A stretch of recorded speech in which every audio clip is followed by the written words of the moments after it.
Almost పడిపోయిందే పిల్ల పిల్ల almost పడిపోయిందే పిల్ల పిల్ల. ఏంటో అయ్యగారు అంత హ్యాపీగా ఉన్నారు. ఈసారి M1 క్లియర్ అయ్యేంత చదివేశారా ఏంటి?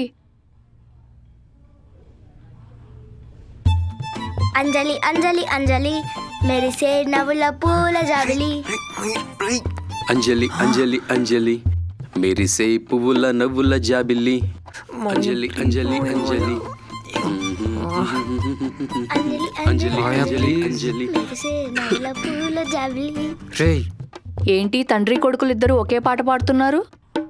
ఈ మధ్య మన ఆది చిగడి సాంగ్కి చాలా వైబ్ అవుతున్నాడు. అందుకే నేను వీడియో కలిసి ఆ సాంగ్ డెడికేట్ చేస్తున్నాం. ఏరా అంతేనా? అంతే అంతే. ఇలా అంజలి జాబిలి కాకుండా స్టడీస్ మీద ఫోకస్ పెడితే జీవితం మెరుస్తుంది.